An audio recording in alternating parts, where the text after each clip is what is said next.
the second thing that we kind of hit on was like a Gen Z perspective, because to your point, it started by being the classic like social media marketing. What does Gen Z think about our ticketing packages? Like, are we missing the mark on having one tailored to students who are only home for like the holidays and gone for the rest of the, so like getting a Gen Z perspective on thing. And I would say that is still the most consistent point, but we also have ventured out into non-Gen Z related products.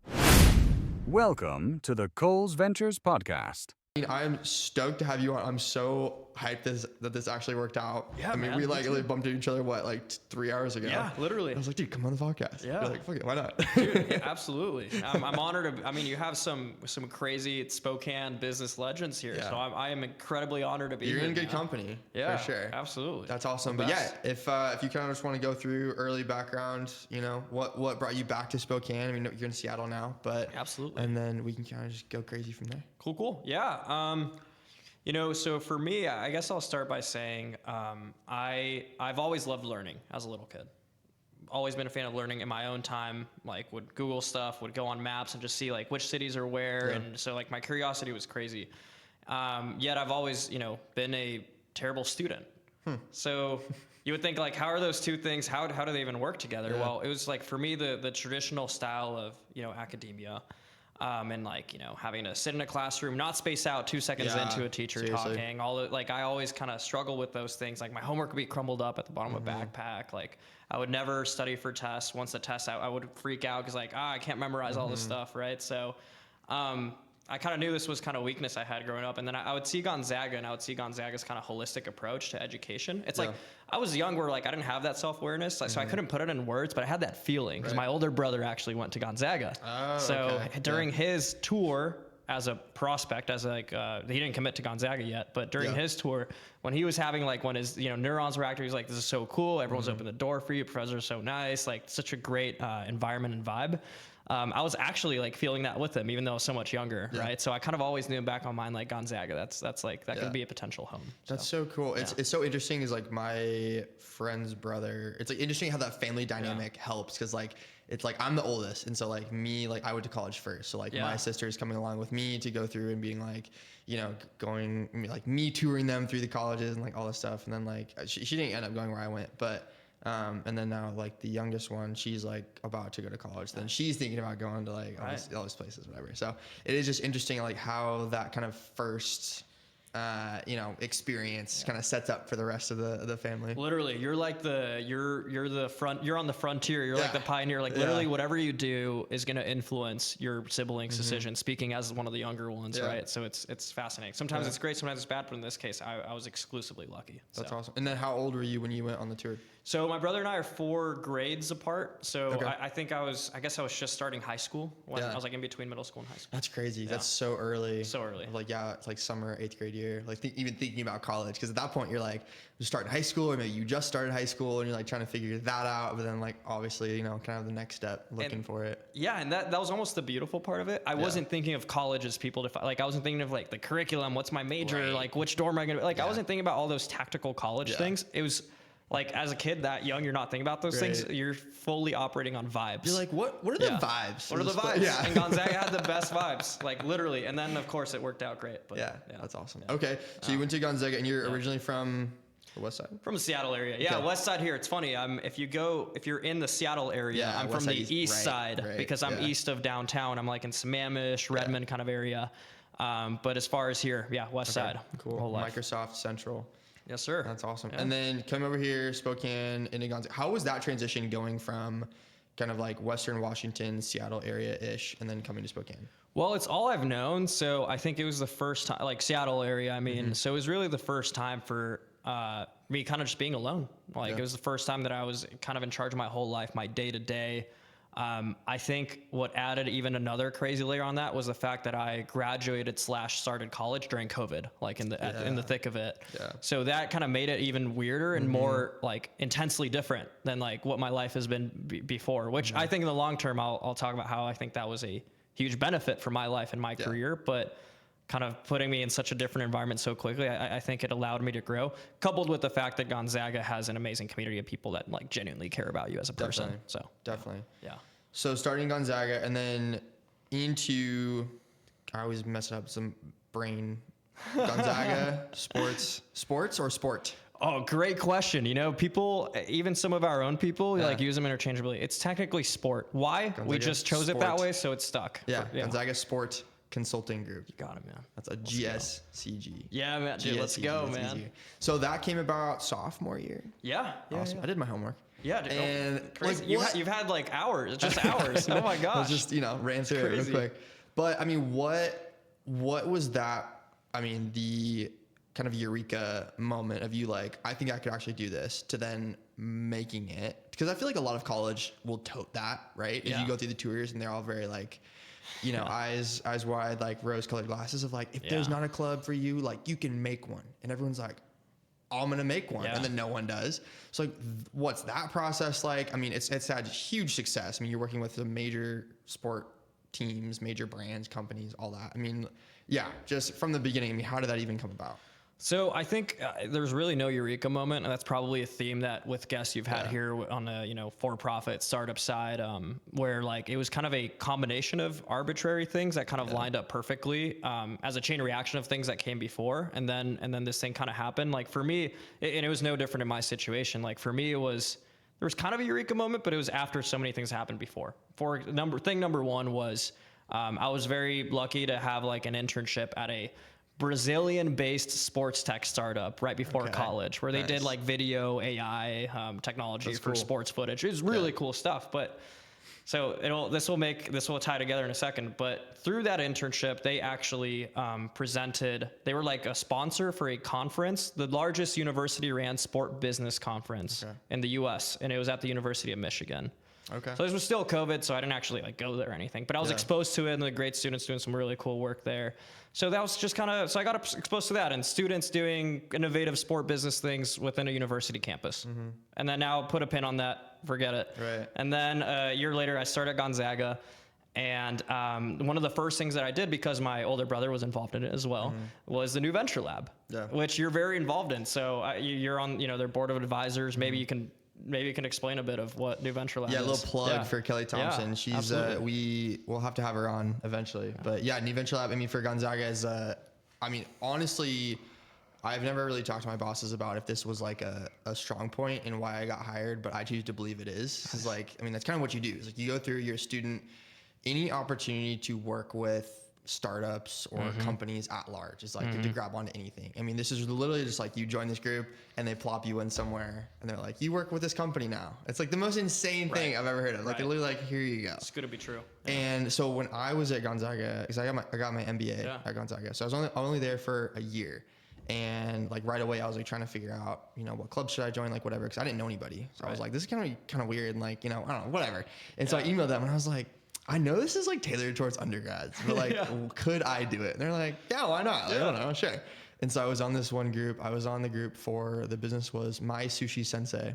Yes, which is Isaac. I think his last name's Cunningham. Isaac something, but Isaac. He's a local guy from Post Falls. I actually saw him yesterday, which is so funny. Nice. Yeah. So I was on his team.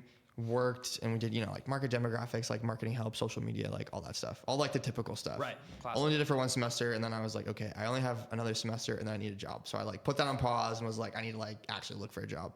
Fast forward, I don't know what, a year, like 6 months or 8 months, or someone reached out to me, or I don't know how I got connected with Kelly, but asked me to come back as like an advisor for the whole program to like kind of oversee, okay, like what should we do? Like what businesses should we do more like on the advisory side for the students to kind of help them bridge the gap between their knowledge gaps and the businesses. But yeah, I mean, seriously, I think getting my job here and having that background of consulting and like knowing about startups and how that whole process works, I mean, I think it was a huge differentiator for myself versus the others that were applying for this job. So highly recommend for any students at Gonzaga. I mean, it's an insane program. Great program. And for you, it sounds like it was also some sort of chain reaction, right? For sure. Like you did this thing, then you combine it with this internship you had and more on the more financial side of startups, and now you combine those things and you have the awesome job you have now. So it's all kind of a butterfly effect. So like back to kind of my butterfly effect, it was, starting a New Venture Lab. I was a consultant, like a team member, part of a team of 5 students. We were working with a tech startup in the area. But then the semester after that, I was a project manager, so leading my own team on a social media marketing project for a Lebanese restaurant in Spokane. Nice. Do you know where it is? Oh, gosh. or the name of it. I went to a Lebanese restaurant. What was it called? I don't remember. There's multiple. Either. Through the market research, we found there's multiple. That's interesting because I've only been to one. Yeah. But it's in like the first floor of this like apartment building, kind of by the hospitals. It's so good. I'm forgetting that I would plug them, but I don't know the name. But we'll look it up after. It's super good. Yeah. No, I think we went once because it was kind of COVID, but we went and it was delicious too. But yeah, so I was doing that still as an underclassman, and I fell in love with the structural aspect of New Venture Lab. Like again, like I don't learn by sitting in a classroom and listening to theory. I learned by getting my hands dirty, by doing things. So I loved how New Venture Lab was doing that. And I also had the entrepreneurial bug where I wanted to kind of start, like something else that really learned from that model, but applying it in a context that is also very fascinating to students, especially at Gonzaga University, being sports, right? So while New Venture Lab does semester-long projects, between entrepreneurs, small businesses, startups, now, bigger companies, and teams of students on any sort of business field, we're doing that, but with sports teams. So whether it's like a ticketing strategy project with the San Francisco Giants, an international marketing project with the Seattle Seahawks, or, you name the league, the team at this point, like our students have been so amazing in getting some awesome clients and it's been really, really, really cool. That's awesome. Yeah. That's kind of the next follow up is like how started, because this is, decently new. It's only been around for like 5 years. Maybe like 3 or 4, something like that's such a small time frame to be working with some, heavy hitters, big names. You just mentioned a couple of them, but I feel like every time I look on LinkedIn, a new semester starting, they're like, we're going to be working with the, XYZ. I'm like, this is crazy. Like, how are they just like reaching out?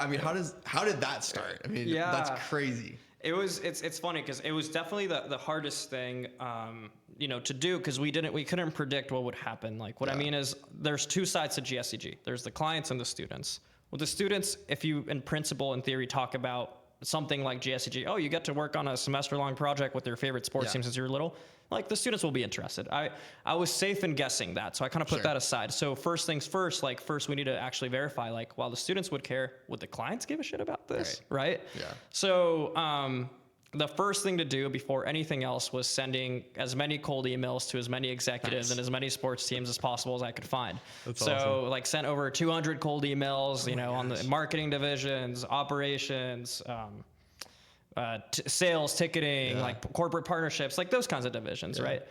And, sent so many cold emails that eventually the Portland Trailblazers and Seattle Sounders responded, and they were like, awesome. Yeah, sure. And then the way I would frame the emails is just hey, we're a student sports consulting group who, we're a team that's eager to, help you with whatever business problems. It wasn't true. It was literally just me. Right.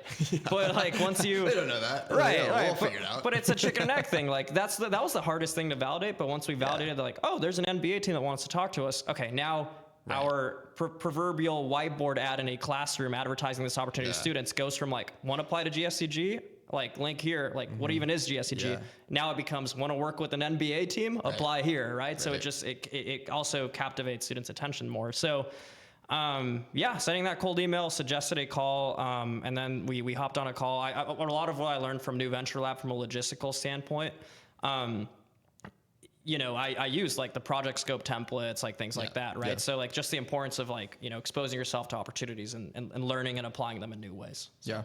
Yeah, definitely. How, at the beginning, what was kind of that promise to the clients, to the sports teams of we're going to help you with X? Because I'm sure a lot of it is whoever responded was interested or had aware of Gonzaga, probably the basketball team or, whatever. Right. But for them to actually, and now it's even expanded into, I'm sure you're doing more in-depth stuff and more, it's getting more and more and more. But at the beginning, what was kind of your idea for this is what we're going to help teams with? And or maybe you didn't. And you're just I don't know, we're going to work with them somehow. And we'll see. Yeah, it's a mix.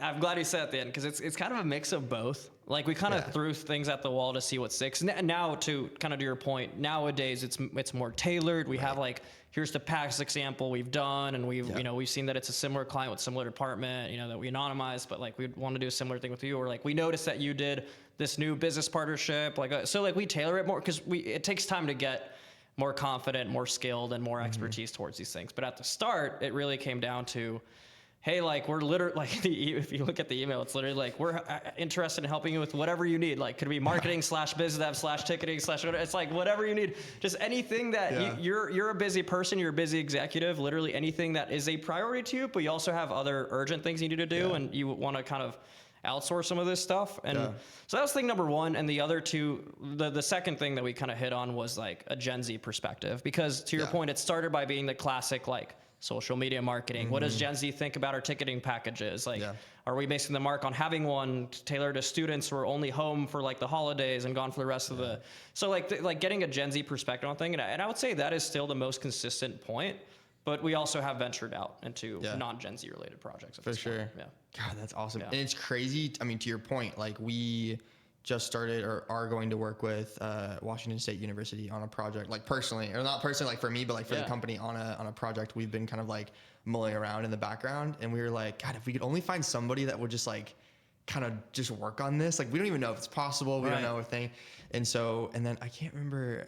Yeah, literally somebody from Washington State reached out and was like, yeah, we're trying to like fill out some program like applications for like this entrepreneurial track we're doing. Like, would you be interested in applying? And I was like, right there, like boom. Wow. And so we applied, and he's like, oh, this is actually a good idea. And like, so we're going. So we're like, yeah, we're gonna work with a team. Oh, cool. To do that. But it's like, I mean, random stuff like that where it's like until you ask, I mean, you're never gonna get an answer. So I mean, for you guys to just be like, hey, like we're gonna start this up, and like, you know, we'll see. But what's the downside, right? And that's the beauty of college. Like when people see me and they see kind of how anti-traditionally academic I am, people sometimes synonymize it with like, oh, college is a waste of money. Like it's like, I'm like, no, that's not what I mean at all. I think college is amazing. I just think a lot of people don't really like intentionally go about it. They do the, well, how do you define success your whole life of childhood? Getting good grades. That always unlocks the next step in your education. But unfortunately, people don't really like put this like in your face enough. But once you reach college, it stops working that way. Yeah.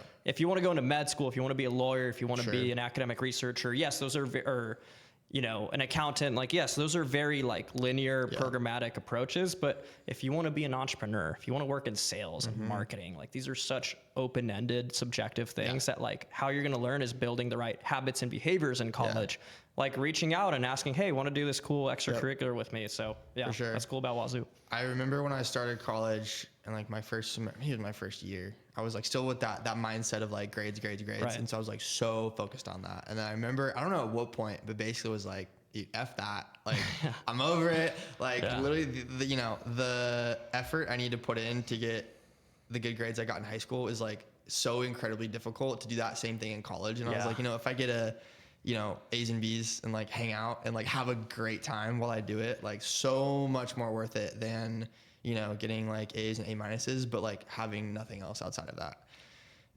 Insane. But absolutely. I mean, so starting this up, and it was just you at the start, running the whole thing.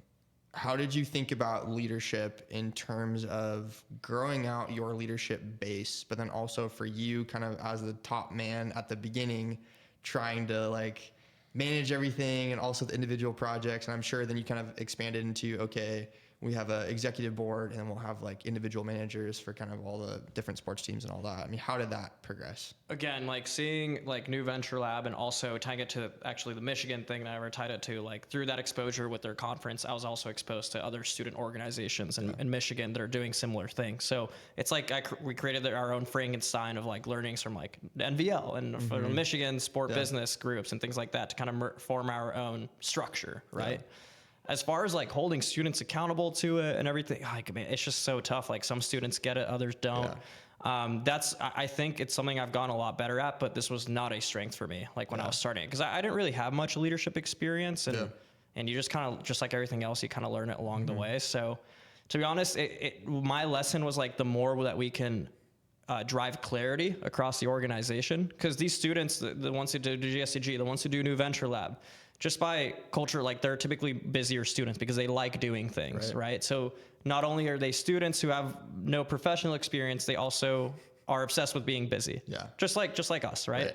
So for those two reasons, you have to have radical clarity, everything documented out, like everything scripted out, or like the whole end vision. And I don't know if we reached this or not, but we're getting closer than ever. Yeah. Is like somebody can just look at a big PDF and just follow every single step, or look at I should say like an Outlook calendar that lays the whole semester out, and like all they have to do is follow along. Of course, they have to use their intuition for certain decisions, things like that. That's where the human element comes in, but just like as scripted out as possible. So For sure. Yeah.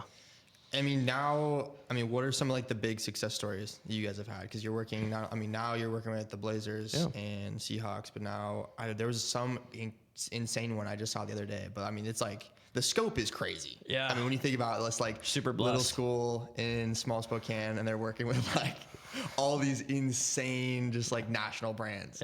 Is nuts. Super blessed. It's a great community, eager students, like faculty. Again, like I do want to give a shout out to like a certain professor in the MIS program, John Correa. He is like a huge proponent of like student driven innovation at Gonzaga. And he's been vital, and especially after me graduating, which is a whole another, can of worms, and like sustaining what GSCG was when I graduated a year and a half ago. He was the one that held down the fort. Can't think of another, like him and the student leaders, but a lot him. Like I can't imagine in another university where like a faculty member would be that invested. So yeah, that's fantastic. I mean, that kind of leads into, obviously you did graduate. Congrats, that's awesome. I had to at some point, I guess. You can't hold on to it. I mean, what systems, processes, like kind of how did that look? Because for a while it was like, it was your baby and you were there to make sure that it was going along and you can be there. But now, obviously, I mean, you're still advising, I'm assuming. Yeah. But obviously not as much into the day-to-day stuff. Heck no.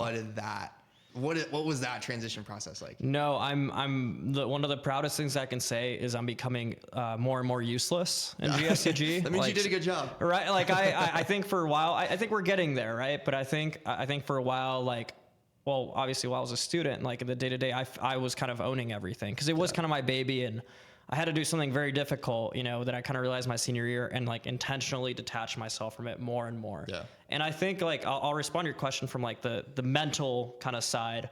Like you have to make sure that to internalize that this thing, like if you really want it to survive and be sustainable, that also means that you shouldn't be the person that it can't exist without. Right. So it was better to not just go cold turkey and after like literally running it in every way until the day I graduate. Right. It was better to do it ahead of time so you can kind of have an in-between period, but also being very comfortable with, and this was the hardest thing for me, with the fact that like things will change with it. Right. Yeah. Like innately with students coming and going, with faculty, us like becoming more and more of a, affiliated with Gonzaga as a whole, and like being like, more and more official in those ways, and fundraising with Gonzaga, things like that.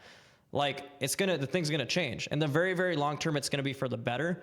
But especially like after a founder leaves an organization, there's gonna be a weird period where like things are kind of undefined. Maybe there's some extent of a power vacuum. Mm-hmm. Like maybe there's like a terrible idea that was shared. And then, but you have to be confident in the fact that like, hey, like I believe in this thing's structural integrity in the long term. Yeah. Eventually it'll fix itself. Yeah.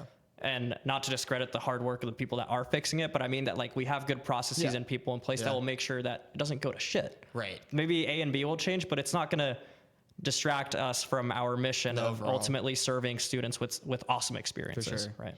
And in a university setting like that too, I mean, it's so difficult to have something that has like sustained success. I mean, because you're really getting, people look at it, I think, maybe too broadly, as in like, oh, every 4 years it's gonna flop, but it's really like almost every year, every semester. Like you're continuously like bringing in new team members, having a new executive board, like having new leadership with new ideas of like how the whole thing, like, I think if you can, kind of like you said, if you can have good bones and a good structure beforehand, then it'll all take care of itself.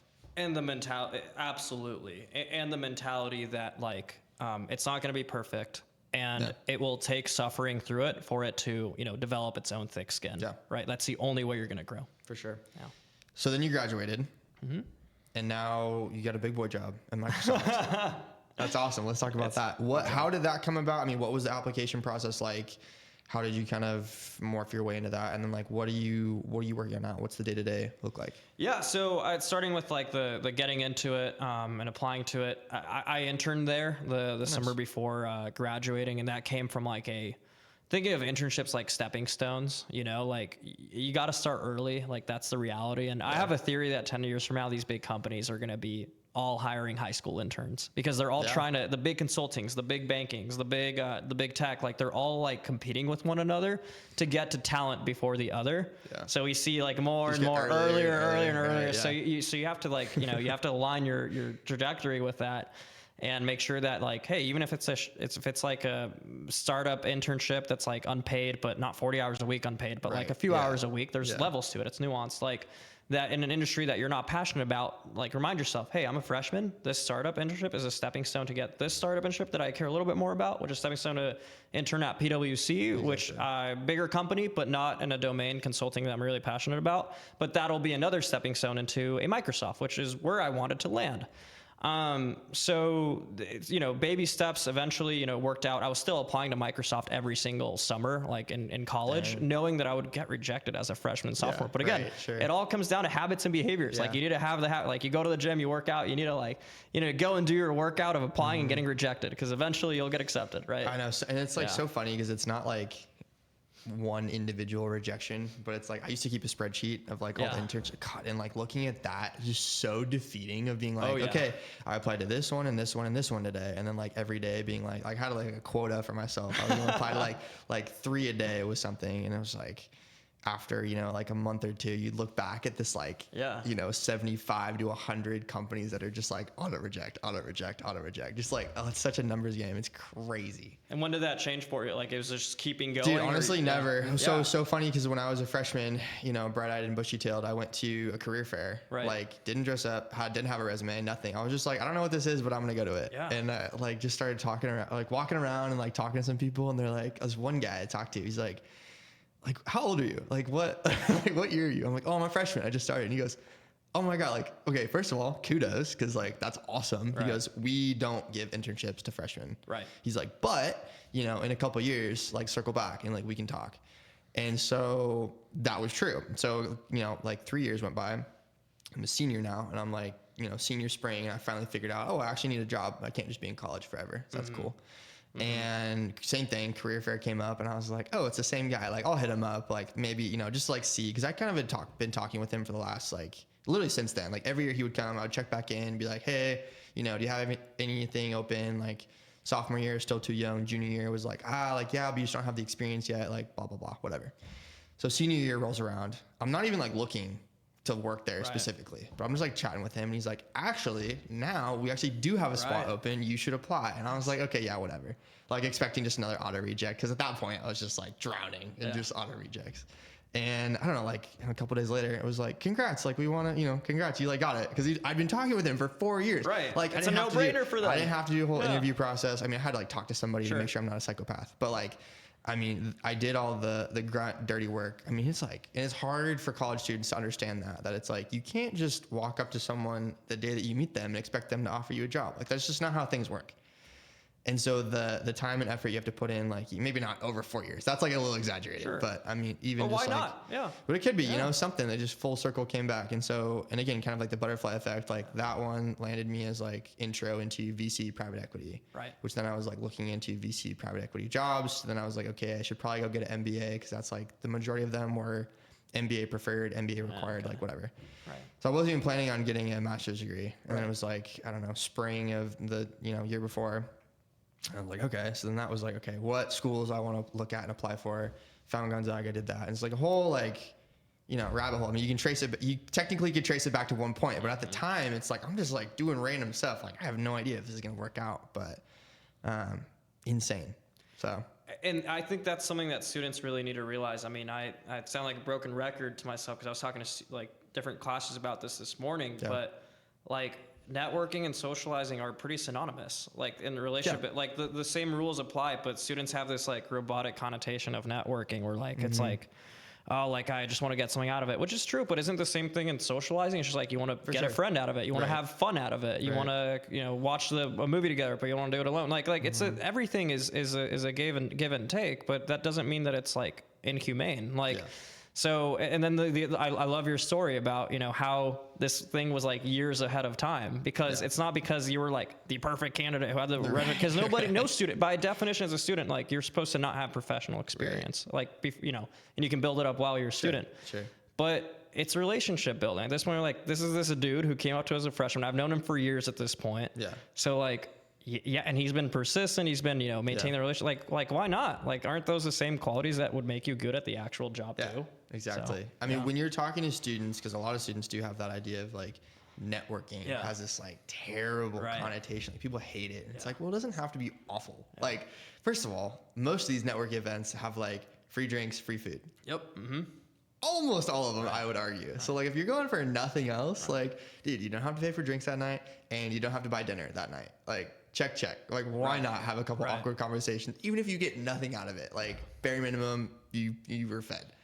But I mean, what advice are you giving to college students when really they're going to these networking events having minimal to talk about other than like, hi, like, I'm a college student, I'm majoring in XYZ. Like, I mean, yeah, if they're in, you know, Gonzaga Sport, GSCG. Let's go. Or I'll get it eventually.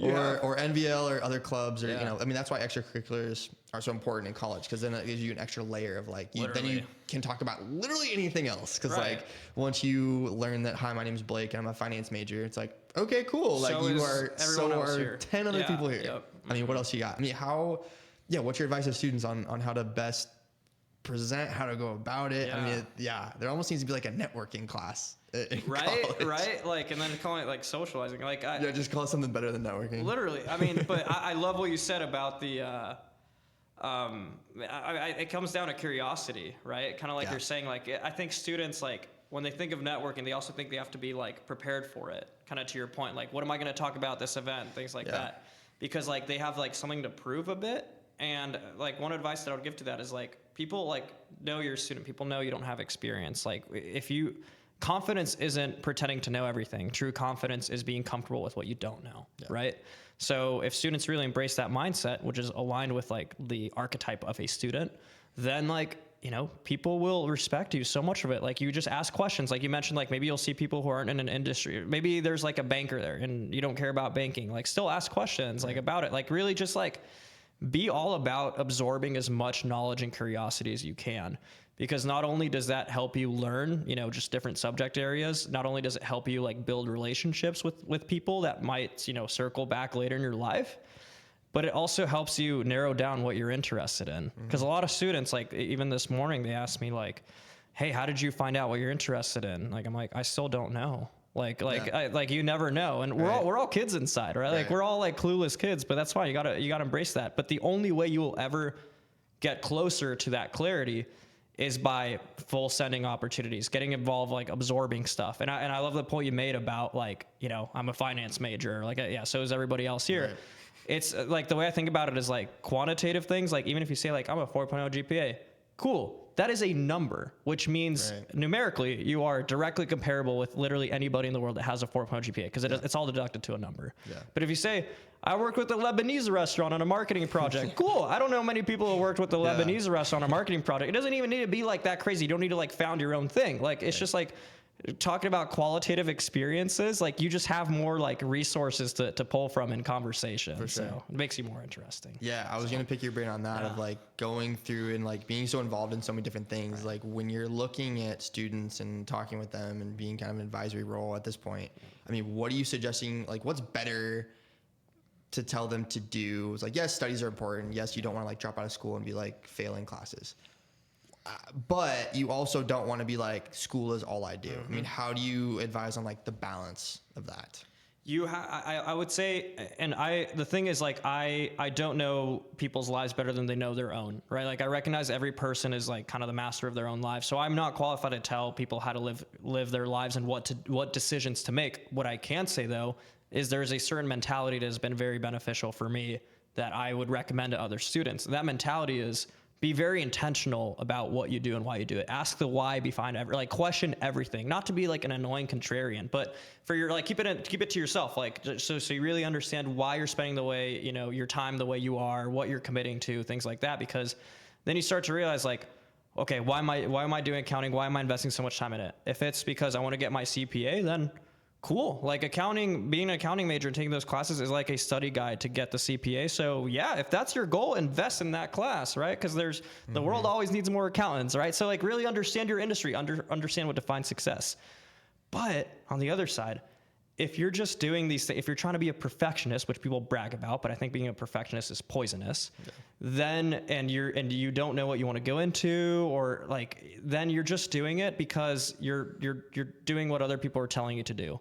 Because if you let a university tell you what to do, it will tell you like, oh, focus on your school, good grades, whatever. And people take a lot of comfort in that kind of like not having to think about it for themselves. They just follow like the rules per se. And that's cool. I don't blame them for that. But at the same time, if you're not asking why, then you're not going to start realizing that like, who are these humans who are recruiters in the real world who value and find the same things interesting as I do as a fellow human? Like, what are they going to see in me? Is it going to be that I'm a finance major, or is it going to be that I did this really cool thing while I was in college? So like really just put yourself in those shoes, like really just reflect on those things. I will say the reason why I'm the luckiest dude ever for realizing these things is because of COVID. Because I was in Catherine Monica, it's like the party dorm at Gonzaga, except it was the far opposite because it was in the middle of COVID. Like it was super strict rules. You couldn't really like hang out with anybody else. So I spent months like just alone in my dorm room where I was so unbelievably bored that these realizations just came to me. Yeah. I was blessed with that though. Yeah. Like if it wasn't COVID, I would have just been so busy with like this class, that class, like this intramural, that whatever. And then we're like, my days just fly by and I never like sit down. I'm like, why am I doing what I'm doing? So that's what I would recommend to students. Don't let it just fly away. No, that's so true. I literally saw somebody clipped on another podcast or somebody's book. I don't know what it was, but basically it was a Harvard professor on some paper he wrote or something, but basically was talking about just that. That's like, we're having this huge epidemic of depression, anxiety, like mental health stuff all the time. Well, it's like partly and mostly due to like the fact that we're never bored anymore. You know, if you're bored 2 seconds, you like whip out your phone, Instagram, whatever you're going to be on TikTok, whatever. And literally you're never bored. And he's like, that's the reason why people are having all these like, life crises moments is because you never have time to just be like, thinking of things. I mean, that's what happens when you get bored is you start thinking about, okay, like, why am I doing what I'm doing basically, and have those realizations. So.